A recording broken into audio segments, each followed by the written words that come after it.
Hi viewers, welcome to our channel. So ప్రస్తుతం ఏపీలో నడుస్తున్న హాట్ పాలిటిక్స్ పైన డిస్కస్ చేయడానికి ప్రజెంట్ మనతో పాటు మాజీ శాసనసభ్యులు, మాజీ APS RTC chairman and present చూసుకుంటే ఎటువంటి పార్టీతో సంబంధం లేకుండా ఆయన వ్యక్తిగతంగా ఉన్నది ఉన్నట్టుగా నిక్కచ్చిగా చెప్పే మనిషి గోన ప్రకాష్ రావు గారు ఉన్నారు. వారితో ఒకసారి డిస్కస్ చేద్దాం. సార్ నమస్కారం. సార్ నమస్కారం బ్రదర్. సార్ ఏపీలో పాలిటిక్స్ చూస్తూనే ఉన్నారు. సో ఇటు టీడీపీ అండ్ జనసేన పొత్తు ఏర్పాటు చేసుకున్నాయి. వైసీపీ పార్టీని ఎలాగైనా గద్దెదించే ఒక ప్రయత్నం అయితే వాళ్ళు చేయడానికి ట్రై చేస్తున్నారు. మరి ఇది వర్కౌట్ అవుతుందా? అసలు టీడీపీ జనసేన పార్టీ అనేది పొత్తు పెట్టుకోవడాన్ని మీరు ఏ విధంగా చూస్తారు సార్? దీనిపై మీ ఒపీనియన్ ఏంటి? ఇది రైట్ డిసిషన్. పవన్ కళ్యాణ్ ఏదైతుందో 14లో అన్నతో కలిసి రాష్ట్రమంతా తిరిగి అట్టలి ఫ్లాప్ అయ్యాది. 21 సీట్లు మాత్రమే వచ్చి పార్టీని ఏదైతుందో కాంగ్రెస్కు విలీనం చేసి రాజకీయ ఒక శూన్యత నుంచి ఆల్టర్నేటివ్ ఈ రాష్ట్రాన్ని ఒక రెడ్డి కమ్మాసేన సామాజిక న్యాయం జరగాల, బడుగు బలైన వర్గాలకు అవకాశం రావాలని నేను సినిమా రంగం నుంచి దూరమై స్వచ్ఛందంగా రాజకీయాలకని చెప్పి పార్టీ పెట్టి ఒకటేసారి ముఖ్యమంత్రి అనే కలలు కానీ ఏదైతుందో కుటుంబం అంతా ప్రచారానికి వాళ్ళ రామ్ చరణ్, అల్లు అరవింద్ ఎంటైర్ ట్రైన్ అని అమెరికాకి వెళ్ళి వచ్చి స్పెషల్ ఫండ్స్ ఇస్తే రిజల్ట్ రాలే. ఆయన కనుక పార్టీ కంటిన్యూ చేస్తే చాలా భవిష్యత్తు ఉండే. విడిపోయిన తర్వాత రాష్ట్రానికి ముఖ్యమంత్రి అయినా ఆశ్చర్యపడవలసిన అవసరం లేకుండే చిరంజీవి గారు. ఆ కాన్సెప్ట్ ఇటుంటే సో దాన్ని వదులుకున్నాడు కేంద్ర మంత్రి. ఇప్పుడు ఇంట్లో కూర్చున్నాడు. ఎవరుంటే వాళ్ళకు పోయి డై కొడుతున్నాడు. ఎవరు ముఖ్యమంత్రి ఉంటే ఇక్కడ అక్కడ ముఖ్యమంత్రి. ఇంకా ఆయనకు ఏదైతుందో 100,000 కోట్లు సంపాదించుకోవాలని ఆశ తప్పితే Pawan Kalyan is a left ideology. సొంత రక్తం పంచుకొని బిడ్డైనా 14లో వచ్చి 9లో వచ్చి ఆయనకు మెర్జ్ చేయడం ఇంట్రెస్ట్ లేకుండే. 14లో విభజన జరిగిన తర్వాత అతను రాజకీయాలకు వచ్చి స్వచ్ఛందంగా ఆ రోజున్న బీజేపీ టీడీపీకి సపోర్ట్ చేశాడు క్యాంపెయిన్. 2019లో ఎన్నికలకు నిర్ణయం తీసుకున్నాడు. అవును, కానీ పార్ట్ టైం చేస్తూ ఉన్నాడు. రాజకీయంగా ఏదైతుందో రాజకీయ నాయకులకు ఏదైతే లక్షణాలు ఉండాలో నిజంగా న్యాయం చెప్పాలంటే కాన్సెప్ట్ ఉంది, సిన్సియారిటీ ఉంది. కానీ రాజకీయాలను క్షుణ్ణంగా ఏదైతుందో సీరియస్నెస్గా నడపల. ఇప్పుడున్న పరిస్థితిలో పోయినసారి అతను స్వయంగా ఓడిపోయి ఒకే ఒక సీటు గెలిచి అట్టలి ఫ్లాప్ అంటే నాగబాబు వాళ్ళన కాడ నుంచి తను 2 సీట్లు చేసి ఓడిపోయి వ్యూహం లేకుండా ఇప్పుడు జనం రావడం డిఫరెంట్, ఓటు రావడం డిఫరెంట్, రాజకీయాలు డిఫరెంట్. సో ఇప్పుడు కరెక్ట్ నిర్ణయం తీసుకున్నాడు.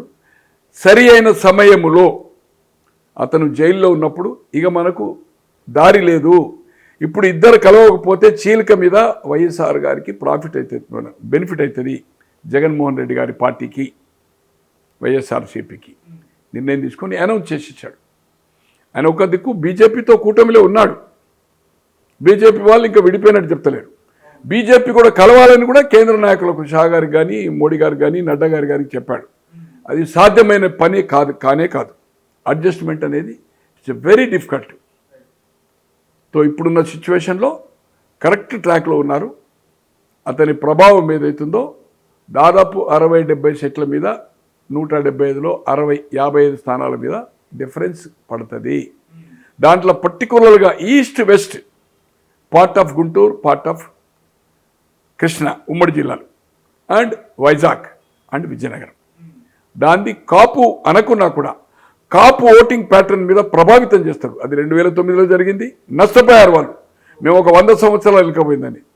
అయినా ఏదైతుందో 14లో ఆయన వల్ల కొంచెం ర్యాలీ అయింది. చంద్రబాబు గారికి అధికారం వచ్చింది విభజన జరిగిన తర్వాత. మొన్న అతనికి పర్సెంటేజ్ ఆఫ్ 6-7% వచ్చినప్పుడు ఏదైతుందో అది కాపు ప్యాటర్న్ వచ్చింది ఆయనకు మ్యాక్సిమం.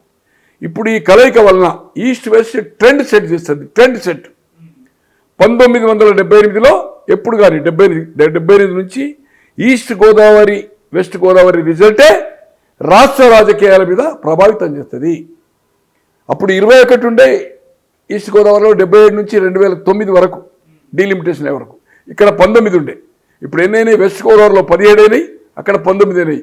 ఈరోజు 36కు 36లో 36 ఇద్దరు కలవడం వలన 36లో 1 ఆర్ మిస్ అయితే 2, 34కు తగ్గకుండా ఈరోజు ఆ కాంబినేషన్లో వస్తుంది. దాంతో కృష్ణా అండ్ గుంటూరు జిల్లా అండ్ వైజాగ్ విజయనగరంలో ఒక 5-6 సీట్ల మీద.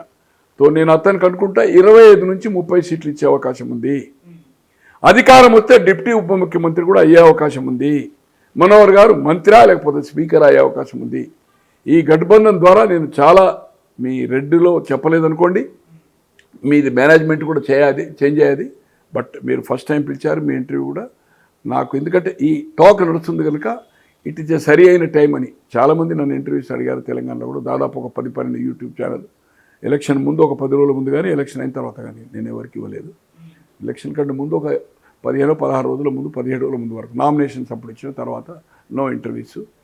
సో ఖచ్చితంగా దీని ప్రభావం ఉంటుంది.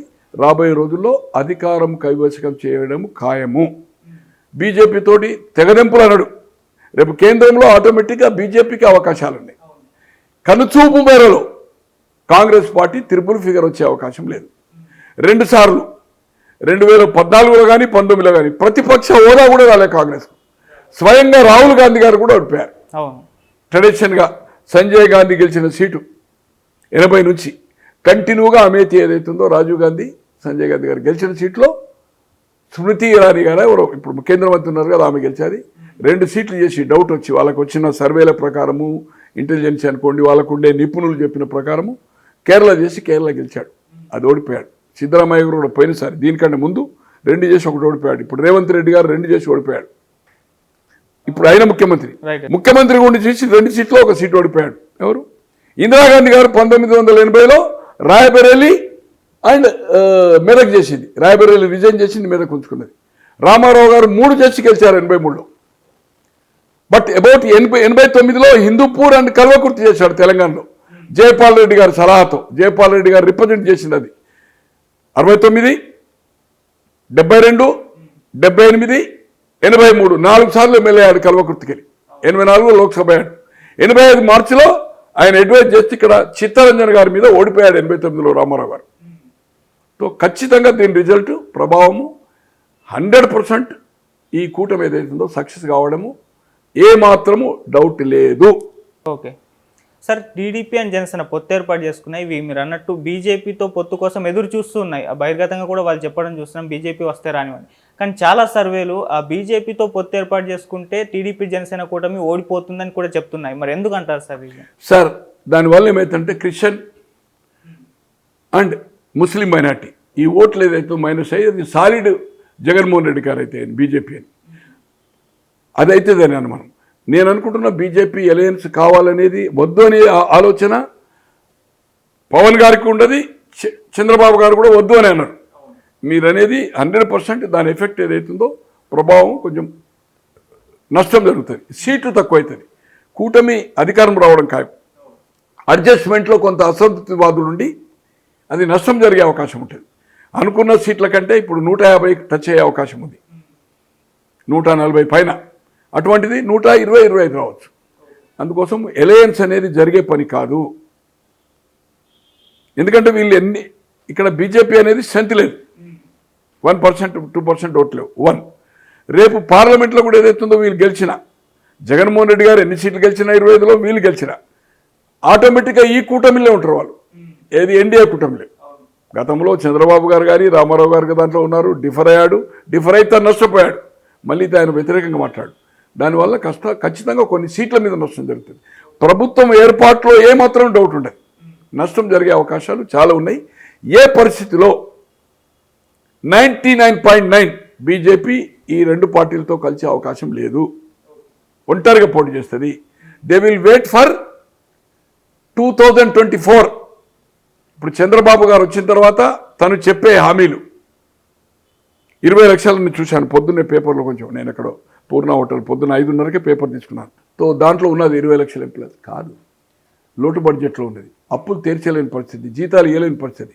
ఎక్కడి నుంచి దెబ్బ తీస్తారు? కేంద్రం ఎందుకు ఇస్తుంది? గతంలో ఆయన పార్ట్నర్న ఇవ్వలే కదా. అవును, స్వయంగా ఆయన పూజకు వచ్చాడు కదా. స్వయంగా ఆయన క్యాంపెయిన్ కమిటీ చైర్మన్గా 2014 ప్రధాని కాకముందు తిరుపతికి వచ్చి బిడ్డను కన్నది రోడ్డు మీద వేసింది సంథింగ్ చెప్పాడు కదా, అన్యాయం జరిగిందని. 1 రూపాయి సాయం చేయలేదు మోడీ గారు. సో అందుకోసం ఏదైతుందో ఈ ప్రభుత్వాన్ని ఇప్పుడు తెలంగాణలో అదే పరిస్థితి ఉంది, అక్కడ అదే పరిస్థితి.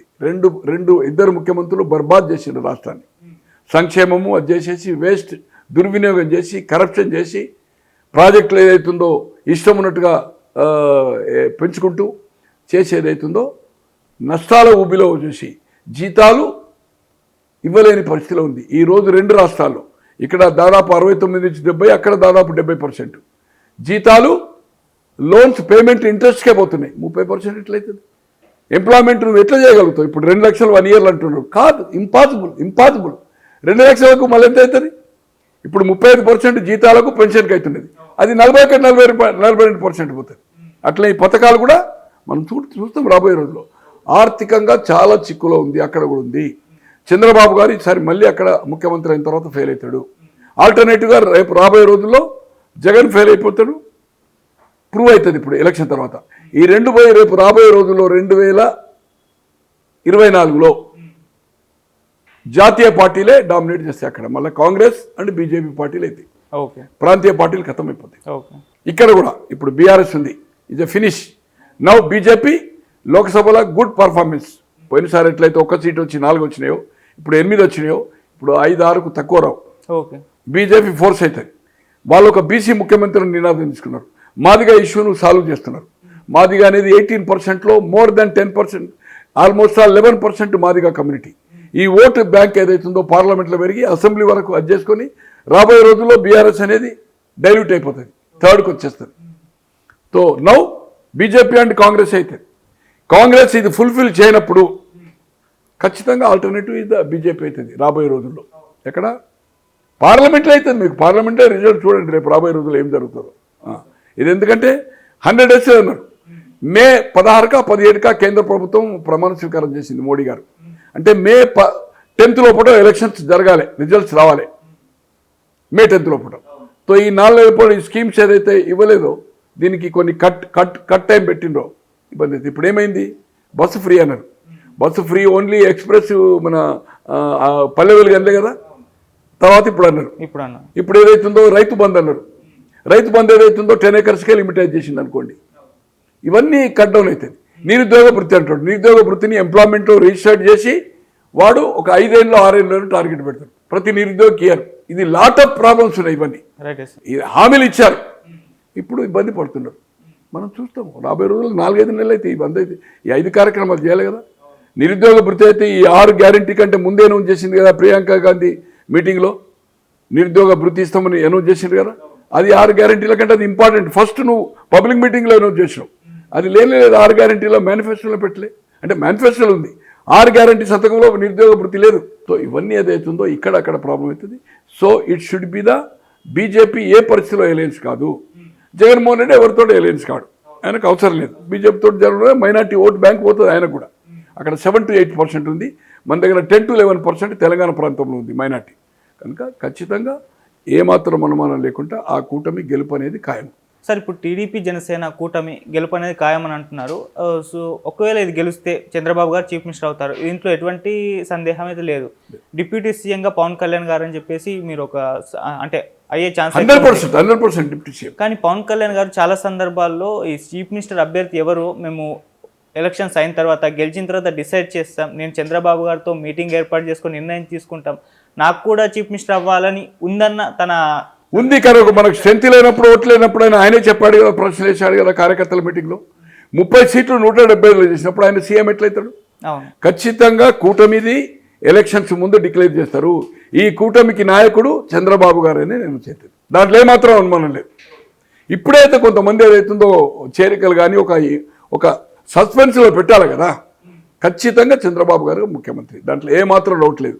చంద్రబాబు గారికి ఆరోగ్య రీత్యా ఏదైనా ప్రాబ్లం వచ్చినా 6 నెలల 1 year or 2 year, but it is take over by Lokesh only. MLA strength వాళ్ళదే ఉంటుంది. ఈయన 20 ఉన్నప్పుడు ఈయన ఏంది నేను ముఖ్యమంత్రి కావాలంటే కూడా ఉండదు. ఎలక్షన్ ముందు నువ్వు 3 ఏళ్ళు 2 ఏళ్ళు అనేది కూడా అగ్రిమెంట్ ఉండేది. అక్కడ మాయావతి బీజేపీకి కానీ ఇక్కడ కుమారస్వామికి బీజేపీకి కానీ అగ్రిమెంట్ ఉండే, అటువంటిది కూడా ఉండదు. పూర్తి టర్మ్ ఏదైతుందో చంద్రబాబు గారే ముఖ్యమంత్రి. ఆరోగ్య రీత్యా ఏదన్నా జరిగినప్పుడు ఈ విల్ టేక్ ఓవర్. ఎవరికి ఇస్తారు ఛాన్స్? ఇట్ ఈస్ లోకేష్ గారికి, దాని అనుమానం లేదు. లోకేష్ నవ్ ఈజ్ పాత లోకేష్ గారు కాదు, చాలా మార్పు. నేను అతన్ని కలిశాను, ఢిల్లీలో మాట్లాడాడు. అతనే నన్ను కలవడానికి ఏదైతుందో ఒక కళ్యాణ్ గారు అని TV9 లో పనిచేశాడు, చిన్న కళ్యాణ్. నేను ఢిల్లీలో ఉంటే ప్రెస్ కాన్ఫరెన్స్ అప్పుడే స్టార్ట్ కాబోతుంది. ఆయన రాజమండ్రిలో ఉండే, జైల్లో చంద్రబాబు గారు ఉండే. నాకు ఫోన్ చేశారు నాతో మాట్లాడడానికి, అని కళ్యాణ్ గారు ఇట్లా లోకేష్ బాబు చేస్తాడని. కళ్యాణ్ అన్న, నేను ఐఆమ్ ఇన్ ప్రెస్ కాన్ఫరెన్స్, నేను చేస్తాను, తర్వాత చేసే వరకు ఏదైతుందో అని అనుకోకుండా బిజీ ఉండే. అవును, నేను మార్నింగ్ ఫ్లైట్ వస్తున్నా, నేను చెప్పిన మాట్లాడేది రాజమండ్రి వస్తాను చెప్పిన. మార్నింగ్ ఇక్కడ దిగిన రాజమండ్రి ఫ్లైట్ తీసుకున్నా ఇండిగోకు. నా బ్యాగ్ కూడా ఉంటే ఓ ఫ్రెండ్తో పంపించిన, బెల్లా నాయక్ అని కాంగ్రెస్ స్పోక్స్ మెన్ ఉండగా ఆయనతో బ్యాగ్ పంపించేసిన. టికెట్ ఆన్నే తీసుకున్నా. ఆల్రెడీ 2 రోజుల ముందుగా టెక్నికల్ ప్రాబ్లం తోటి ఫ్లైట్ క్యాన్సిల్ అయింది, ఈవినింగ్ వరకు లేదు. నెక్స్ట్ డే మార్నింగ్ మళ్ళీ తీసుకున్నా రాజమండ్రికి, అక్కడనే సేమ్ అదే టికెట్ను మార్నింగ్ చేశాను. అనుకోకుండా ఆయన స్పెషల్ ఫ్లైట్లో ఫస్ట్ టైం ఢిల్లీ పోయి ఒక 20 రోజులు ఉన్నాడు కదా, ఈవినింగ్ స్పెషల్ ఫ్లైట్ పోయాడు. మళ్ళీ ఢిల్లీకి రమ్మంటే ఢిల్లీ పోయి కలిశాను నేను అతనితో. బట్ పరిపక్వత ఉన్నగా, పర్ఫెక్ట్గా, కసిగా ప్రజలను ఆకర్షించాడు. దాదాపు 3000 కిలోమీటర్లు ఎంతో చేశాడు కదా పాదయాత్ర, కఠోర పాదయాత్ర చేశాడు. బ్రేక్స్ ఉండే, రాజశేఖర రెడ్డి గారు హెల్త్ ప్రోగ్రామ్ బ్రేక్ ఉండే, మన జగన్మోహన్ రెడ్డి గారికి బ్రేక్ ఉండే, షర్మిలమ్మది బ్రేక్ ఉండే, ఏది ఉమ్మడి రాష్ట్రానికి చేసినప్పుడు. ఇవన్నీ అనేది కామన్ అనుకోండి. బట్ కఠోర పాదయాత్ర చేసిండు, బాగా పరిపక్వత వచ్చింది, ఖచ్చితంగా సబ్జెక్ట్ వచ్చింది. పాత లోకేష్ కాదు, పప్పులు బిప్పులు ఏదో పేర్లు అన్నారు కదా, టాటాలు కూడా బయదేం లేదు. పర్ఫెక్ట్ సబ్జెక్టు పరంగా కానీ కఠోర నిర్ణయాలు తీసుకోబోతాడు రేపు రాబోయే రోజుల్లో. కట్ థ్రోట్, ఎవరైతే అవినీతి పరులు ఉంటారో, ఎవరైతే మిస్యూజ్ చేసిండ్రో వాళ్ళని ఖచ్చితంగా ఎంక్వైరీలు పెట్టి స్ట్రిక్ట్గా మానిటరింగ్ చేసి, ఏదో ఆషామాషిగా ఎన్నికల ఓట్ల కోసం నినాదం చేయడు. అతని వెంబడున్న వాళ్ళని రక్షించుకుంటాడు.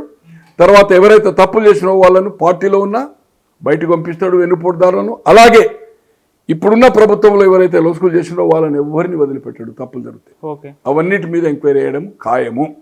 ఆటోమేటిక్గా చంద్రబాబు గారు ముఖ్యమంత్రి అయినా కూడా, కూటమైనా కూడా ఇంపార్టెంట్ రోల్ ప్లే లోకేష్ గారు చేయబోతున్నారు. ఆయన స్ట్రెంగ్త్ ఏంది, ఆయన కెపాసిటీ ఏంది, గతంలో మంత్రిగా చేసిన దానికంటే ఇప్పుడు ఈసారి మంత్రిగా ఆయన he will prove is performance, is a fit for ఆ రాష్ట్రానికి, ఆంధ్ర రాష్ట్రానికి ముఖ్యమంత్రికి ఎలిజిబుల్ అనే పేరు తెచ్చుకుంటాడు. తండ్రికి మించిన తనయ అనే పేరు తెచ్చుకుంటాడు. జగన్మోహన్ రెడ్డి వాళ్ళు అంటున్నారు, వాళ్ళ వంది మాదిగలు వాళ్ళు అనుకుంటున్నారు. కానీ నేను మాత్రం రాజశేఖర రెడ్డికి గారికి, జగన్మోహన్ రెడ్డికి నక్కకు నాగలోకానికి ఆకాశం భూమికి ఉన్నంత తేడా, అసలు కంపేరే లేదు. అందుకోసమే ఆయన ఇప్పుడు ఎమ్మెల్యేల మీద రియాక్షన్ కాదు, రియాక్షన్ ఆయన మీద, ఆయన పరిపాలన మీద, ఆయన ప్రవర్తన మీద, ఆయన రన్ ఓవర్ గవర్నమెంట్ మీద. ఇవాళ ఇసుక కానీ, ఇవాళ లిక్కర్ కానీ, భారతదేశంలో ఎవరన్నా లిక్కర్ ఉందా అన్న? ఇదివరకు ఎన్ని ప్రభుత్వాలు వచ్చినాయి రీజనల్ పార్టీలు? చిత్ర విచిత్రాల ఓన్లీ ఆల్కహాల్ పోసుడు, కలర్ పోసుడు, లేబుల్ వేసుడు పేరు అంతే. వచ్చిందా? సో లూట్ మార్ దాదాపు 2,500-3,000 మంది, నా అంచనా ప్రకారం, నేను నిపుణులతో మాట్లాడిన కొన్ని ఆర్టికల్స్ వచ్చినాయి, 2,500-3,000 మంది లిక్కర్ తాగి చనిపోయారు. కల్తీ లిక్కర్ తాగేది, బ్రాండీలు విస్కీ తాగేది, చనిపోయారు. ఇది వాస్తవము. రాబోయే రోజులు ఇవన్నీ బయటకు వస్తాయి.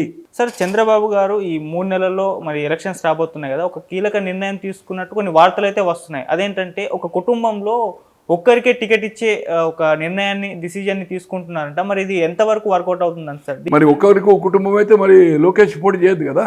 అవును, నాగబాబు పోటీ చేయొద్దు కదా, పార్లమెంట్ నాగబాబు, పవన్ కళ్యాణ్. అది అయ్యే పని కాదు. ఎవ్వరు దాన్ని ఎలా కాంగ్రెస్లో ఇలా అన్నారు. కాంగ్రెస్లో సోనియా గాంధీ గారు ఉన్నారు కదా, బీజేపీలో కూడా అట్లే అన్నారు. బీజేపీలో మన కర్ణాటకలో కానీ, తర్వాత ఏదైతుందో యూపీలో కానీ ఫ్యామిలీస్ 2 ఇచ్చారు టికెట్లు. ఎందుకు మాకు మా నాయకురాలు మేనకా గాంధీ 2009 నుంచి బీజేపీ టికెట్ మీద చేస్తున్నారు కదా. ఫస్ట్ టైం ఆయన అయిండు. 2009లో ఆమె 14, 19 అంటే 6వసారి ఎంపీగా పోటీ చేసింది బీజేపీ నుంచి 2009లో. కుమారుడు ఫిరోజ్ వరుణ్ ఏదైతుందో 2000 ఫస్ట్ టైం, 14 అండ్ 19 3 సార్లు ఇద్దరికి టికెట్ ఇచ్చారు కదా బీజేపీలో. తల్లి కొడుకే కదా, అన్నదమ్ములు కాదు కదా, అక్క చెల్లెలు కాదు కదా, తల్లి కొడుకులే కదా, ఒకడే కొడుకు కదా మీకు. అట్లేముండదు. ఆ రూల్ అనేది మీరు సోషల్ మీడియా చెప్తుందేమో, ఒకటే టికెట్ అనేది ఎక్కడ ఇప్పటి వరకు చంద్రబాబు గారు కానీ, ఆ పార్టీ నాయకులు కానీ, లోకేష్ గారు కానీ ఎవ్వరూ చెప్పలే. ఇదంతా ఓ న్యూస్ క్రియేటివిటీ కోసం మీరు ఒక ఫీల్డర్ ఇస్తారు సోషల్ మీడియా, దాన్నే మళ్ళీ మీరు రియాక్షన్ తీసుకుంటారు. ఇదంతా సోషల్ మీడియాలో చక్కెర ఉండదు, మన ఉండదు. 10-20 మంది చూడరు. మీరు దాన్ని ఫ్లోట్ చేసి దాన్ని ప్రశ్న అడిగి అప్పుడు చక్కెర అవుతుంది, ఏది రౌండ్ చేస్తుంది. వచ్చిందా? రాత్రి 12 గంటలకు న్యూస్ వస్తుంది. మొత్తం సంచలనం ఆంధ్ర రాష్ట్రం తెలంగాణ రాష్ట్రం అంటాడు. అసలు 12 గంటల వరకు నీకే తెలియదు, నీకు తెలిస్తే అదో న్యూస్ క్రియేట్ చేస్తావు. తెల్లారి వరకు ఎట్లయితే వాడు నిద్రపోయినవాడు ఎవరు డిస్టర్బ్ చేసుకుంటాడు. ఎక్కడ చూసినా ఇదే చర్చ అంటారు. జరిగింది నిర్ణయం 12 గంటలకు. 12 గంటలకు చేసి మీరు మార్నింగ్ వేస్తారు. నిన్న రాత్రి నుంచి మొత్తం చక్కర్లు కొడుతుంది వార్త. చక్కెర లేదు, మన్ను లేదు. ఇది వచ్చిందా? మీడియా శిక్ష. ఇది ఎలక్ట్రానిక్ రాకముందు కూడా ప్రింట్ ఇదే చేస్తుండే, ఇదే పని. ఇప్పుడు మీరు చేస్తున్నారు. సార్, ఇక వైసీపీ పార్టీ గురించి కొత్త మాట్లాడుకోవాల్సి వస్తే అసలు వైసీపీ పార్టీలో ఏం జరుగుతుంది సార్? ఇన్ఛార్జ్ల మార్పులు చూస్తున్నాం, ఎమ్మెల్యేలు ఎమ్మెల్సీలు రిజైన్ చేసేసి వేరే పార్టీలోకి వెళ్ళడం చూస్తున్నాం. మరి జగన్మోహన్ రెడ్డి గారు కూడా ఈసారి దాదాపు 80-70 మంది కొత్త వాళ్ళకు, సిట్టింగ్లు కాకుండా కొత్త వాళ్ళకు అవకాశాలు ఇచ్చే ఒక ప్రయత్నం అయితే చేస్తున్నారంట. మరి ఇదంతా కూడా భయపడి చేస్తున్నారు, లేకుంటే గెలవడానికి ఒక వ్యూహంలో? ఉండే సర్వే రిపోర్ట్స్ కానీ పర్ఫార్మెన్స్ కానీ ఎమ్మెల్యేలు 30% ఉంటే 70% ఇతని పరిపాలన మీద నెగిటివ్. ఓకే. గ్రామ సచివాలయం ఎమ్మెల్యేలకు లేదు, గ్రామ సర్వీస్ వాళ్ళ ఇష్టం ఉన్నది. ఏం జరుగుతుంది? వాళ్ళే ఇస్తున్నారు కదా ఇంటింటికి పోయి పైసలు. తో జగన్మోహన్ రెడ్డి గారు పరదలేసి టూర్ చేస్తాడు, ఎమ్మెల్యేలకు ఇంటర్వ్యూ వేయడు, మంత్రులకు ఇంటర్వ్యూ, ఎవరైనా రిప్రజెంటేషన్ ఉంటే తీసుకోడు. ఏ ఒక్క రోడ్డు పూడిక లేదు, కొత్త ప్రాజెక్ట్ రాలే, కొత్త ఉద్యోగాలు రాలే, కొత్త పరిశ్రమలు రాలే, ఉన్న పరిశ్రమలు పోయినాయి. ఎందుకు ఓటేస్తారన్న? రాజధానికి ఇప్పటి వరకు డిసైడ్ అయ్యే, ఇటుక పెట్టలే. 3 రాజధానులు ఈ దేశంలో ఎక్కడన్నా 3 రాష్ట్రాలు ఉన్నాయండి? కర్ణాటకలో 2 రాష్ట్రాల్లో 2 ప్లేస్లో సెషన్ వస్తుంది. 2 కోర్టులు ఉన్నాయి. కశ్మీర్లో ఉంది, యూపీలో ఉంది, మహారాష్ట్రలో ఉంది. కోర్టులున్నాయి. నాగ్పూర్లో సెషన్ నడుస్తుంది. రాజధాని అనలేదే. నువ్వు హైకోర్టు పెట్టి రాజధాని అంటావు. ఎక్కడో సౌత్ ఆఫ్రికాలో ఎక్కడో అంటాడు. ఇది సౌత్ ఆఫ్రికా పరిపాలన, ఇది ఇండియానా, భారతదేశమా? అంటే నీ ఒక్కనికే తెలివి ఉంది కానీ వాళ్ళందరికీ తెలివి లేదా? ఇప్పుడు అయినా చీఫ్ మినిస్టర్స్కు, ప్రైమ్ మినిస్టర్కి తెలివి లేదా? ఇది అరే ఒక కోర్టు పెట్టి రాజధాని ఏంది సార్? పెట్టుకో, హైకోర్టు పెట్టుకో కర్నూలులో. నువ్వు ఇక్కడ అసెంబ్లీ సెషన్ పెట్టి పరిపాలన వైజాగ్ పెట్టుకుంటున్నావు. రైట్, ఓకే, నువ్వు అనుకుంటున్నావు. అది జరిగిందా? జరగలే కదా. మళ్ళీ ఆటోమేటిక్గా రేపు చంద్రబాబు గారు వచ్చినాక గుంటూరు అయిపోతుంది. నీ కోర్టు కూడా అక్కడ పర్మిషన్ ఇస్తలేదు ఆఫీస్ కూడా షిఫ్ట్ చేయడానికి. ఇలా దాదాపు 500 కోట్లు పెట్టి ప్యాలెస్ ఏందన్నది ఏంటది? ఎవరి డబ్బు? గుట్టను దవ్వి ఏదైతుందో మొత్తం ప్యాలెస్ కట్టుకుని ఉండడానికి. ఏది ఆయన మోడల్ పులివెందులు ఎలా ఉందో, ఇక్కడ లోటస్ పాండ్ ఎట్లా ఉందో, అమరావతిలో ఎట్లా ఉందో, ఇప్పుడు సేమ్ థింగ్ అదే. ఏంటి సార్? వెంగళరావు గారు ఇక్కడ చిన్న ఇంట్లో ఉన్నాడు. ఒక 500 గజాలు లేదు ద్వారకాపురిలో, ఏది పంజగుట్ట నిమ్స్ పక్కకు. రోషా గారు చిన్న ఇంట్లో అమీర్పేటలో ఉన్నాడు. మా మేనక గాంధీ చిన్న హౌస్, ఒక 200 గజాల కట్టుకున్న చిన్న ఒక కారు రాదు, ఒక 7 మంది కూర్చుంటే ఒక రూమ్ కూర్చుంటానికి లేదా ఆమె. అక్కడ ఉండి మార్నింగ్ ఆఫీస్కి పోతుండే ఈవినింగ్ వరకు. ఇప్పుడు మొన్న మళ్ళీ మంత్రి అయిన తర్వాత, మంత్రి కాకముందు పోయినసారి గవర్నమెంట్ మన మోడీలో ఉన్నప్పుడు ఇల్లు చేంజ్ అయింది. అది అనుకోకుండా ఎన్నికల కోసం ఆ ఇల్లు అమ్మింది, మంచి ఆఫర్ వస్తే. నేను ఒక సందర్భంలో మొన్న కలిసినప్పుడు చెప్పింది, ఓ గర్కే అంటే బేచ్ దియే, రాజేంద్ర ప్రసాద్ గారు బేచ్ దియే. अरे कैसा भेज दिए मैडम? बोलते इलेक्शन कहाँ से देना पैसा, मेरे कोई पार्टी ना देता तो मैं घर का पैसा लगाना ना, मेरे पास कहाँ पैसा है, 2 घर में भेज लिया చెప్పింది మొన్న రీసెంట్, జస్ట్ ఒక 1.5 month బ్యాక్. ఆమె ఎన్నికల కోసం ఎవరైనా ఉన్నారా, మనకు వెల్ విషర్స్ ఉన్నారా, ఏమైనా డబ్బులు నువ్వు హెల్ప్ చేయించగలుగుతావు అని అడిగింది ఆమె. ఈరోజు 8వ సారి ఎంపీ, ఇందిరాగాంధీ గారి కోడలు. అంటే అంత హానెస్ట్గా నిక్కచ్చిగా ఏదైతుందో వాళ్ళు పనిచేస్తున్నారు. ఈరోజు వాళ్ళకు మాజీ ఎంపీ అయితే ఉండడానికి ఇల్లు లేదు. సోనియా గాంధీ గారికి కూడా గవర్నమెంట్ హౌస్ లేకపోతే no house at all. Priyanka వడారాకు ఉన్నదేమో, రాహుల్ గాంధీకి లేదు. ఆమె ఎందుకంటే మేనకా గాంధీ గారి డిస్ప్యూట్ అయినప్పుడు ఇందిరాగాంధీకి కోర్టులో కేసు, ఒక 5 ఎకరాలు ఏదైతుందో ఢిల్లీ అవుట్స్కార్ట్స్లో ఉండే ల్యాండ్, కొన్ని షేర్స్ మీద, కొంత బంగారం మీద వేసింది తప్పితే ఏం లేదు, నో ప్రాపర్టీస్. వాళ్ళు లక్షల కోట్ల రూపాయల ఆస్తులు ఏదైతుందో దేశానికి అంకితం చేసిండ్రు. హయ్యెస్ట్ పేడ్ బారిస్టర్ అంటే అడ్వకేట్ మోతీలాల్ నెహ్రూ. అలహాబాద్లో లక్షల కోట్ల రూపాయల ప్రాపర్టీలు ఇవ్వాలి. వాళ్ళు ఎన్నడూ అనుకోలే మాకు ఇల్లు జాగా ఎప్పుడు చూసుకోలే. ఇప్పుడు వాడు కార్పొరేట్ అయినోడు 3 కార్లు, ఎమ్మెల్యే అయినోడు ప్యాలెస్లు కట్టుకున్నాడు. ఇప్పుడు పోయినసారి బీఆర్ఎస్లో ఉన్నారు. సో ఆనెస్ట్ గవర్నమెంట్ అదే ఇన్ఛార్జ్లో మారుస్తున్నారు. మార్చడం అనేది ఒక అతను చేసిన తప్పు చర్య. నువ్వు ఎలక్షన్ ముందు వాళ్ళకి టికెట్లు తీసేయనట్టువి. అవును. ఇప్పుడు రజనీని అక్కడ తీసేసి ఇక్కడ తెచ్చినావు. అసలు గుంటూరులో అయితే ముస్లిం, అయితే కమ్మ, అయితే కాపు, అయితే రెడ్డి, వేరే వాళ్ళు గెలవడం అనేది ఇంపాసిబుల్. ఆ 2 సీట్లో 1-2లో ఆమె ఒరిజినల్గా ఏదైతుందో నేను అనుకుంటున్న రజక ఆమె, ఈయన ఈ రంగారెడ్డి జిల్లా ఆమె. అక్కడ చెల్లని రూపాయి ఇక్కడ ఎట్లా చెల్తుందన్నా? ఆమెకు టికెట్ ఇవ్వడు. సురేష్ ఇదివరకే చేంజ్ అయ్యాడు 14 నుంచి 19, ఇప్పుడు మళ్ళీ ఇంకో చేంజ్ అయింది. సంతనంలో పాటు సుధాకర్ అని గుంటూరుని తీసుకొచ్చాడు, యూత్ కాంగ్రెస్ ప్రెసిడెంట్ ఉండే, మొత్తం లూట్ మార్ చేసిండు. ఎవరికి ఇచ్చిండు? నాగార్జున అనే మంత్రి. నాగార్జున కూడా టికెట్ ఇవ్వడు. ఎవరైతే కొందరికేమో ఇప్పుడు మార్చిందేమో వాళ్ళకి టికెట్లు ఇస్తలేడు. ఎవరైతే ఇన్ఛార్జ్గా పోతుందో వాళ్ళకు కూడా టికెట్లు దొరికాయి, రాసుకోండి మీరు గ్యారంటీ. సో దీంతో అన్ని కాన్స్టిట్యున్సీలో రప్చర్ స్టార్ట్ అయింది. జంగా ఎమ్మెల్సీ ఉన్నాడు, కాసు కృష్ణారెడ్డి దిమంటుడు. అక్కడ డాక్టర్ గోపిరెడ్డి నర్సరావుపేటకు మొత్తం ఆయన అయితే మేము చేయను. మన సత్తెనపల్లిలో అంబటి రాంబాబు తప్పితే ఎవరికా నువ్వు మేము గెలిపిస్తాం. ఇలా వెంకటరమణ కూడా రియాక్ట్ అయ్యిండు. అయ్యి మళ్ళీ ఏదైతుందో మా నాయకుడు ఏం చెప్తాను స్టేట్మెంట్స్ ఇప్పిస్తున్నాడు. Balneni is going to the ఆయన 200 కోట్లు హౌస్కి ఏపోతే చేయడు, ఆయన ఎంపీ అడుగుతున్నాడు. ఇట్లా ఏదైతుందో మొత్తము ఓపెన్ చేసాడు. వై నాట్ 175 అన్నోడు ఆయననే కథం తీసుకున్నాడు కదా పార్టీ. అలా అంటే ఆయనే ఓడిపోతున్నానే జడ్జిమెంట్ కదా భయపడుతున్నది. ఖచ్చితంగా 60 సీట్లకు తక్కువ కాకుండా 60 మందికి టికెట్లు ఇవ్వడు. మినిమం అయినా మార్పు చేసినా ఏ మాత్రం ఇక్కడ 11ని మార్చిండు, 9 గెలిచిండు, 2 ఓడిపోయి ఇంకొక 20 మార్చగలిగేది ఉంటే కేసీఆర్ గారు ఖచ్చితంగా 50-55 సీట్లు వచ్చి గవర్నమెంట్ ఫామ్ చేస్తుండే. సపోర్ట్ ఆఫ్ ఎంఐఎం అండ్ బీజేపీతో. కాంగ్రెస్ 45కు క్రాస్ కాకపోతుండే, 45 to 50 ఖచ్చితంగా బీఆర్ఎస్ గవర్నమెంట్లో వస్తుండే క్యాండిడేట్స్ చేస్తే. నేను పేరు చెప్పడం బాగుండదు, కాన్స్టిట్యూన్సీల పేర్లు ఏదైతుందో నేను అంతకంటే ముందే చేంజ్ చేసి ఇవి ఓడిపోతాయని కూడా ఆ బీఆర్ఎస్ వాళ్ళకి చెప్పాను నేను. ఖచ్చితంగా ఇది చేంజ్ చేస్తుంటే ఖచ్చితంగా ఉంటుంది. ఒక మార్పు అనేది ఏదైతుందో చేస్తే డిఫరెంట్ అవుతుంది. ఇక్కడ కరప్షన్ జరిగింది. కేసీఆర్ మీద గ్రామ జనంలో వ్యతిరేకత లేదు, ఎందుకంటే పెన్షన్స్, స్కీమ్స్, రైతు బంధు ఇవన్నీ వస్తున్నాయి. అంది roads, connectivity is very good. వాడికి స్కీమ్ అవుతుందా అదంతా లేదు మామూలుకి. ఇదంతా వైట్ కాలర్ మీ మీడియా మనకు అవసరం. అక్కడ కేసీఆర్ అక్కడ ఎమ్మెల్యే మీద వ్యతిరేకత. వాళ్ళ కళ్ళ ముందు ఉన్నతో ఒక ప్యాలెస్ కట్టుకున్నారు, ఒక్కొక్కరు 5-6 కార్లు. లిఫ్ట్లు ఒకటే ఫ్లోర్కు లిఫ్ట్. గుడిసెలు ఉన్నాడు, నేను పేరు చెప్పదలుచుకోలే. వాళ్ళ ఇళ్ళలో పోతే నా కళ్ళు తిరుగుతున్నాయి. వాళ్ళ ఫర్నిచరు, బాత్రూమ్స్. చీఫ్ మినిస్టర్ చేసిన, ఈ రాష్ట్రానికి చీఫ్ మినిస్టర్ చేసిన కుటుంబ సభ్యులు కూడా మామూలు అపార్ట్మెంట్లో మామూలు జీవితం గడుపుతున్నారు. ఇంత కరప్షన్ అంటే వందల కోట్లు ఒక్కొక్క ఎమ్మెల్యే, 100 కోట్లు. సో అది పరిణామం జరిగింది. ఇప్పుడు అక్కడదే జరిగింది. ఇసుక, లిక్కరు, దోపిడీ. మట్టి అమ్ముకుంటుంది కదా సార్, మట్టి చేసింది కదా సార్ విచ్చలబడి.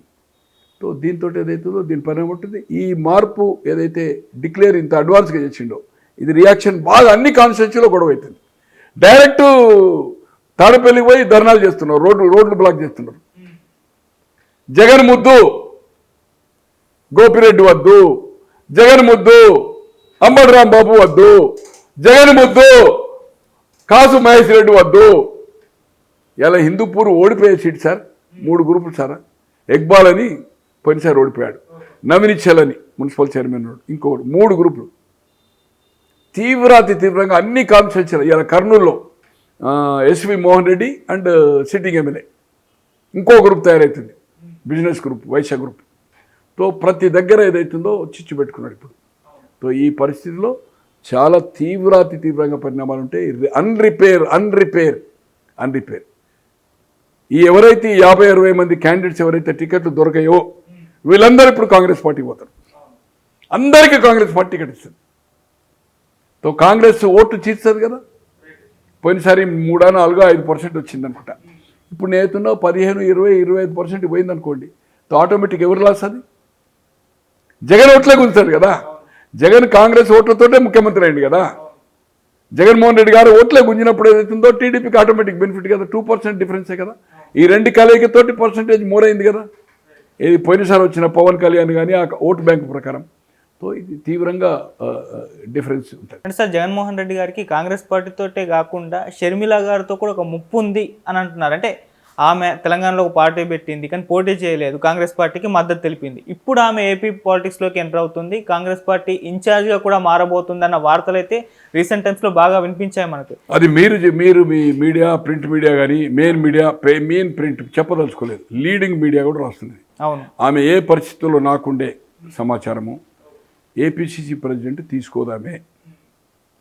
ఆమె చాలా మొండిఘటము, మాట మీద నిలబడే రకము. ఆమె నేను తెలంగాణ బిడ్డను, తెలంగాణ కోడల్ని, నా కొడుకు బిడ్డ ఎక్కడ పుట్టినరు, నా అన్ని జీవితం తెలంగాణ అన్నది. కాంగ్రెస్ పార్టీ చేరిన తర్వాత ఏపీసీసీ తీసుకుంటే ఏం జవాబు చెప్తుందండి? ఇంతకాలము గంటాపదంగా ఇన్నిసార్లు చెప్పి కాంగ్రెస్ పార్టీలో చేరిన తర్వాత క్యాంపెయిన్ తీసుకుంటారు. ఏఐసీసీ తీసుకొని star campaign is incharge of Andhra పెడతారు, ఓకే, ప్రచారం చేస్తుంది. ఆమె పోటీ కడప ఎంపీ అంటున్నారు. నన్ను అడిగితే అది కూడా 49% ఛాన్స్, 51 అది. అక్కడ ఎమ్మెల్యే ఎంపీ చేయడం కూడా తప్పు, ఆమెకు నష్టం జరుగుతుంది. ఆమె కాంగ్రెస్ పార్టీని లాభం చేయడానికి, ఓటు బ్యాంకును పెంచడానికి ప్రయత్నం చేయాలా? ఆమెకు కర్ణాటక వెళ్ళి కావచ్చు, ఇక్కడికి వెళ్ళి కావచ్చు, ఆమెకు రాజ్యసభ కావచ్చు. నెక్స్ట్ 5 years కోసం ఆమె ఆలోచించాలి. పార్టీ ఆర్గనైజేషన్లు పనిచేసి స్ట్రెంత్ పెంచేది ఉంటే రాబోయే రోజుల్లో కాంగ్రెస్కు భవిష్యత్తు ఏదైతుందో నెక్స్ట్ 5 years తర్వాత బీజేపీ అండ్ కాంగ్రెస్ ఫైట్. అక్కడ మైనార్టీ క్రిస్టియన్ ఓట్లు ఎక్కువ ఉన్నాయి కనుక, ఆ ఓటు బ్యాంకు దళితులు వస్తారు కనుక అక్కడ ఓటు కాంగ్రెస్కి వచ్చే అవకాశం ఉంటుంది. ఎప్పుడు ఇప్పుడు ఇది 24 కదా, 29లో ఎక్కడ ఆంధ్రలో. కనుక ఆమె ఏదైతుందో నాకుండే సమాచారం నిన్ననే కలుస్తుంది, 28 నాడు అక్కడ కలుస్తుంది, ఇప్పుడు వైజాగ్ ఏదో అక్కడ కలుస్తుంది.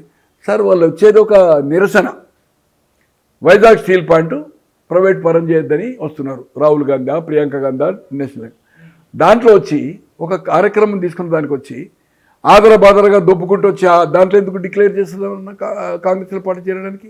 ఢిల్లీలో ఉంటుంది ముహూర్తం. ఇప్పుడు నిన్ననే డిక్లేర్ అవుతున్నారు. లేదు, ఆమె పోలేదు, ఆమె హైదరాబాద్లో ఉంది. వితిన్ 1 week లోపల ఏదో ఒక నిర్ణయం జరుగుతుంది. ఖచ్చితంగా ఆమె 100% కాదు, 135 కోట్ల % గ్యారంటీ. గతంలో తెలంగాణ అవుతుండే, రేవంత్ రెడ్డి గారు పిసిసి ప్రెసిడెంట్గా ఉండి ఆమె రావడం వల్ల నష్టం జరుగుతుందని ఆయన ఒక రిపోర్ట్ ఇవ్వడం వల్ల అతనికి ఒక కాన్ఫిడెన్స్ ఇచ్చారు. అతని వల్ల కొంచెం ఊపు పార్టీకి వచ్చింది అనే సమాచారం ఉండే వాళ్ళకు. అతన్ని డిస్ప్లే చేయొద్దని చెప్పేది అవుతుందో ఈమెను పక్కకు పెట్టారు. పెట్టి అమ్మ నువ్వు ఉండు అని. ఆమె అవసరము, ఆమె కాక ఆమె వెనుక ఉండి నడిపిస్తున్న Anil is a champion of Christians. బ్రాహ్మణుడైనా పెళ్లి చేసుకున్న క్రిస్టియన్స్ వరల్డ్లో భారతదేశంలో కాదు, వరల్డ్లో ఫేమస్ ఆయన. ఇప్పుడు ఈరోజు ఆంధ్రలో ఇస్ వెరీ పాపులర్. అక్కడ మీకు రెడ్డిస్ కన్వర్ట్ అయిన ఉన్నారు, ఎస్సీలు మ్యాక్సిమం కన్వర్ట్ అయిన ఉన్నారు.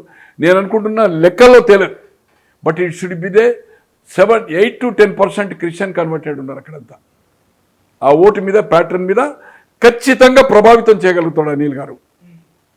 రాబోయే రోజుల్లో అనిల్ గారి పాత్ర, ఆమెదేమో స్టార్ క్యాంపెయినర్ అయితే, అనిల్ ఏదైతుందో వర్కౌట్ బ్యాక్గ్రౌండ్ ఆఫ్ చేసేది అవుతుందో కాంగ్రెస్కి ఒక ఊపు తేగలుగుతారు. నాకుండే సమాచారము ఇది ఖచ్చితంగా విశ్వసనీయత. మడమ తిప్పను, మాట తప్పను. అరే చెల్లె ఇంట్లోకి వెళ్ళి గెంటేసినవయ్యా, ఆస్తి తెలివు. నువ్వు జైల్లో ఉంటే నీ పార్టీని రక్షించింది, 17 సీట్లో 15 గెలిపించింది. లేకపోతే ఆమె క్యాంపెయిన్ చేయకపోతే ఆ రోజు బిలో 10 వస్తుండే. పిల్లి గారును ప్రసాద్ రాజు గారు 2 ఓడిపోయారు. ఒకటి నర్సాపూర్ను, ఒకటి ఇది మన పిల్లి గారు ఈస్ట్ గోదావరిలో. ఇక్కడ ఈమె ఓడిపోయారు, రాజీనామా చేసేవారు సురేఖ గారు. 15 గెలిచినాయి. నీవు జైలు ఉంటే పాదయాత్ర భారతదేశ చరిత్రలో ఇంతవరకు ఇంత లేడీ అంత కఠోర పాదయాత్ర చేయలే. మన తెలంగాణ విడిచిపెట్టిన ఆంధ్ర కోసం ఉమ్మడి రాష్ట్రం ఉన్నప్పుడు జగనన్న విడిచిన బాణం అనేది. అటువంటి చెల్లి నీ సతీమణి కోసము చెల్లిని దూరం చేసుకున్నావు, తల్లిని దూరం చేసినావు, ఆమెను రాజీనామా తీసుకున్నావు. అవసరమైందా? గౌరవ అధ్యక్షురాలు కదా. ఇవన్నీ ఏదైతుందో ప్రజల్లో నాటుకుపోయింది. ఆమె క్యాంపెయిన్ వెళ్ళిన తర్వాత ఆమె ర్యాష్. బాబాయ్ హత్య ఏం చేసిండు ఆయన వచ్చి ఏం సాల్వ్ చేసిండు? వాళ్ళ ఒక వరుసకు తమ్ముడైన ఎంపీని రక్షిస్తుండు కదా, భాస్కర్ జైలు పోయింది కదా, బీజేపీతో ఇన్ఫ్లుయెన్స్ చేయించిండు కదా. ఇవన్నీ ప్రభావితమై ఇవన్నీ మైనస్ ఏదైతుందో గతంలో 21 సీట్లే వచ్చాయి చంద్రబాబు గారికి. 21, 23 వచ్చాయి. 23 ఒకటి మన పవన్ కళ్యాణ్ 151, అది 151 క్రాస్ అయ్యి 152 పైన వచ్చినా ఆశ్చర్యపడద్దు ఈ కూటమికి, పవన్ కళ్యాణ్ గారి కూటమికి. షర్మిలి గారిది మ్యాక్సిమం ఎఫెక్ట్ అవుతుంది ఆమె క్యాంపెయిన్ వల్ల. ఆమె ఏపీసీసీ తీసుకునే అవకాశం లేదు. ఆమె ఏఐసీసీ ఏదైనా తీసుకొని star campaigner to the Andhra elections, అటు కర్ణాటక తిరుగుతుంది, ఈవెన్ తెలంగాణలో కూడా లోక్సభ ఎలక్షన్లు తిరగవచ్చు ఆమె. గతంలో ఆమె తిరగడం వలన ఖమ్మంలో మీకు తెలుసు 2014లో వైఎస్ఆర్పీ తెలంగాణ అంతా పోటీ పెట్టింది. ఖమ్మంలో 3 ఎమ్మెల్యేలు, పొంగిలేటి ఎంపీ అయిందంటే బికాస్ ఆఫ్ షర్మిలి గారు, విజయమ్మ గారు. 2.5 days జగన్ గారు హాఫ్ డే, వీళ్ళిద్దరు 2 రోజులు తిరిగితేనే ఆయన ఎంపీ గెలిచాడు అప్పుడు లోక్సభకు. ఇది రాబోయేది. ఖచ్చితంగా ఏమాత్రం అనుమానం లేదు. మీ రెడ్ టీవీ ద్వారా ఏమాత్రం అనుమానం లేదు. 100 కాదు 1000 కోట్లు పెట్టని టార్గెట్ పెడుతున్నాడు. ఇవాళ విచ్చల విడిగా డబ్బు ఉంది, ఫండ్స్ ఉన్నాయి, లెక్కలు దుప్పుతున్నాడు. ఇవాళ వైఎస్ఆర్పీకి ఇక్కడ తెలంగాణ బీఆర్ఎస్కి ఎట్లయితే 800 కోట్ల చిల్లర బ్యాంక్ బ్యాలెన్స్ ఉందో పార్టీది, అక్కడ కూడా ఆయనది కూడా second highest in the India regional పార్టీలో. ఇవాళ ఎమ్మెల్యేకు నువ్వు ఎంత పెట్టుకుంటావు అంటాడు సిట్టింగ్ ఉన్నోని. కొందరికైనా తీసేస్తున్నాడు. కొత్త వచ్చిన వాళ్ళకు నువ్వు ఎంత పెట్టుకుంటున్నావు? 30 కోట్లు 40 కోట్లు పెట్టుకోవాలి. ఇది ఎక్కడ దాన్ని ఉన్నోడు అంటాడు నాకు టికెట్ ఇవ్వకపోతే నేను ఏమనుకుంటున్నాడు. ఎంపీకి అయితే 100-150. అది ఎవరు ఆయన పెట్టుకున్నాడు కాదు, ఈయనకి ఇవ్వాలా. ఇచ్చిన తర్వాత ఈయన ఒక్కొక్క ఎమ్మెల్యేకు ఈయన పార్టీ డబ్బుల బదులు ఆ ఎంపీ ఇచ్చిన డబ్బులే 10 కోట్లు ఇస్తాడు. 7 కాన్స్టిట్యున్సీలు కదా, 7 పదులు 70, 30 రిజర్వ్ పెట్టుకుంటాడు. ఈయన ఎక్కడ అవసరం అంటే మళ్ళీ అక్కడ ఇస్తాడు. ఆ 100 దాచుకోడు. మళ్ళీ ఎంపీ ఈయన చేతికి ఇచ్చినాక ఆయన ఒక మళ్ళీ 50 పెట్టుకోవాలి కదా. వాళ్ళు ఇండివిజువల్ ఆయన చేతికి వెళ్ళిపోతే మాకు జగన్ ఇచ్చి నువ్వేమి ఇచ్చినావు అంటాడు కదా. ఈయనను కేర్ చేయడు కదా. ఎమ్మెల్యే పోటీ చేసేటోడు 2 ఒకసారి వస్తాయి కదా, ఇబ్బంది పెడతాడు కదా. సో ఇవన్నీ ప్రాబ్లమ్స్ ఉన్నాయి. So there is no question. Sharmilamma గారిది డెఫినెట్ విత్ ఇన్ 1 week. ఇదంతా నేను అనుకుంటున్నాను న్యూ ఇయర్ లోపట్నే. ఇప్పుడు ఇవాళ 29, అవును 29th, 31st లోపల అనౌన్స్ అయినా కావచ్చు. ఓకే. ఆమె ఢిల్లీలోనే ఉంటుంది చేరిక. పోయినసారి కూడా అంతా ఫిక్స్ అయిపోయింది బికాజ్ ఆఫ్ రేవంత్ రెడ్డి గారు. నేను ఆయనను తప్పు పట్టాను, ఎన్నికల ముందు తప్పు పట్టాను, కానీ ఆమె సీఎం పోటీదారు కాదు ఎక్కడిక్కడ అప్పుడు. అవును. కానీ ఆమెను పార్టీలో ఏదో వస్తే నష్టం జరుగుతుందని వ్యక్తిగతంగా అదే రేవంత్ రెడ్డి గారు ఏదైతుందో ఒక ఆల్ పార్టీ మీటింగ్ పెడితే పిలిచాడు ఆమెను. ఏది ఈనాడు ముందు ఒక 6 నెలల ఎలక్షన్ ముందు జూన్లో డేట్ ఆయన స్వయంగా ఫోన్ చేశాడు. కోదండరామ్ను పిలిచాడు, సిపిఎంని పిలిచాడు, జనశక్తి అంటే అది కోదండరామ్ గారు కదా పిలిచాడు, ప్రవీణ్ గారు పిలిచాడు, బీఎస్పీని, ఈమెను పిలిచాడు.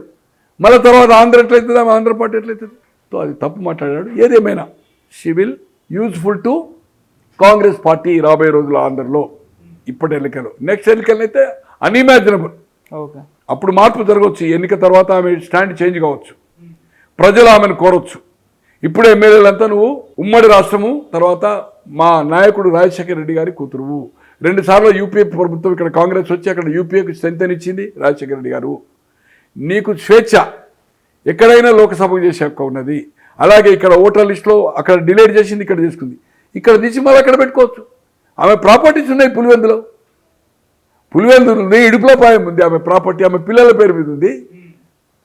ఆమె పుట్టింది అక్కడ కడప జిల్లాలో, చదివింది, పిల్లలు పుట్టింది, భర్త ఇక్కడ కావచ్చు. బట్ ఆమె రేపు రాబోయే రోజులు ఈ ఎన్నికలు మాత్రం ఆమె అక్కడ పోటీ చేయడము మంచిది కాదు నా అభిప్రాయం కూడా నేను వాళ్ళకి చెప్పబోతున్నా. ఇవాళ రేపు కలుస్తాను, కలిసి not to contest, to campaign Congress, not to take APCC president, AICC and star campaign తీసుకోవాలని నాకు వ్యక్తిగత అభిప్రాయం. ఖచ్చితంగా నిక్కచ్చిగా గతంలో ఇది చెప్పినావు కనుక ఇది నీ క్రిటిక్ అవుతుంది రేపు అక్కడ కనుక దీన్ని చేయొద్దు. రాబోయే రోజుల్లో ఈ ఎన్నికల తర్వాత నీ నిర్ణయం నెక్స్ట్ 5 ఏళ్లలో ఎక్కడ తీసుకున్నా పర్లేదు. ఆడ తెలంగాణ, ఆంధ్ర, యూ చాయిస్. రాజ్యసభ దేశంలో ఎక్కడి నుంచైనా కావచ్చు, లోక్సభ పోటీ చేయాలంటే దేశంలో ఎక్కడైనా పోటీ చేయొచ్చు. ఈ ఎన్నికలు మాత్రము పోటీ చేయడము కాదు. పోటీ చేయడం వల్ల దాని మీదే కాన్సన్ట్రేట్ చేయాలి. నీ వర్క్ అంతా, మైండ్ అంతా దాని మీద ఉంటుంది. You should be useful to the Congress party. 175 నియోజకవర్గాల మీద నువ్వు లాభం చేయాలా. నీ తండ్రి గారి కోరిక రాహుల్ గాంధీ ప్రధానిగా చూడాలని. ప్రధాని అవుతాడా, సీట్లు ఎన్ని వస్తాయా, అది సబ్జెక్ట్ వేరు. ఆ ఆశయం కోసము రాజన్న బిడ్డగా నువ్వు ఆ పని చేయాలనేది మీ రెడ్ టీవీ ద్వారా షర్మిల గారికి నేను ఏదైతుందో అప్పీల్ చేస్తా ఉన్నాను. వ్యక్తిగతంగా కూడా కలుస్తాను నేను. ఓకే.